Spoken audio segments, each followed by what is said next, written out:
Guys, welcome to my channel. ఎస్ఎస్సిజిఎల్కి, సిహెచ్ఎస్ఎల్కి, ఎంటీఎస్కి ఉపయోగపడే క్వశ్చన్ చూద్దాము. అది టైమ్ అండ్ వర్క్ రిలేటెడ్ టాపిక్లో నుంచి చూద్దాము. A and B can finish a work in 10 days, B and C can finish it in 12 days, and C and A can finish it in 6 days. In how many days A alone can finish the work అన్నాడు. Okay, A and B కలిసి work చేస్తే 10 daysలో complete చేస్తున్నాడు. అదే B and C కలిసి work చేస్తే 12 daysలో work complete అవుద్ది.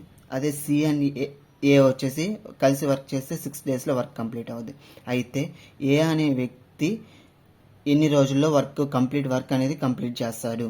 Okay, ఏ అనే వ్యక్తి ఎన్ని రోజుల్లో వర్క్ కంప్లీట్ చేస్తానని అడిగారు. అయితే ఇక్కడ వచ్చేసి మనం టోటల్ పార్ట్స్ కనుక్కోవాలి. ఎన్ని పార్ట్స్ కనుక్కోవాలంటే ఎల్సిఎం 10, 12, 6కి ఎల్సిఎం చేస్తే 60 అనేది వస్తుంది.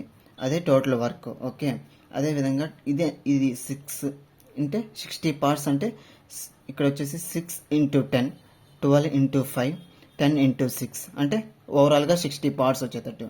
ఓకే, అయితే ఎఫిషియన్సీ ఇదంతా వచ్చేసి ఎఫిషియన్సీ.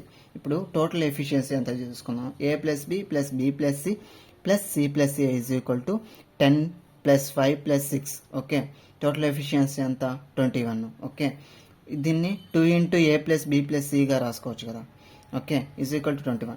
ఈ 2ని ఇంటి పక్క పంపిస్తే డివైడెడ్ బై వస్తుంది. A plus B plus C is equal to 21/2.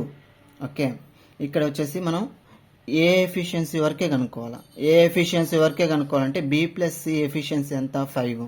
Okay, ఈ బి ప్లస్ సి ఎఫిషియన్సీ వచ్చేసి ఇక్కడ వచ్చేసి ఏ ప్లస్ 5 ఈజ్ ఈక్వల్ 21/2 అనేది వస్తుంది. ఈ ప్లస్ 5ని ఈ పక్క పంపిస్తే -5 వస్తుంది. A is equal to 21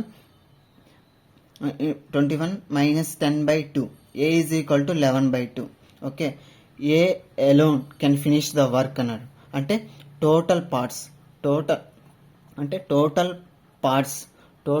parts by individual efficiency. Individual efficiency అంటే ఇక్కడ ఏ అనే వ్యక్తి వరకే అడిగారు కాబట్టి ఏ యొక్క ఎఫిషియన్సీ వరకే తీసుకోవాలా. ఓకే, టోటల్ పార్ట్స్ వచ్చేసి 60 అంటే ఏఎస్ ఎఫిషియన్సీ ఎంత? 11/2. ఈ 2ని ఇలా కన్వర్ట్ చేస్తే 60 into 2/11 వస్తుంది. అప్పుడు 120 into 11 వస్తుంది. 120/11 వస్తుంది. ఓకే, 120/11 వస్తుంది.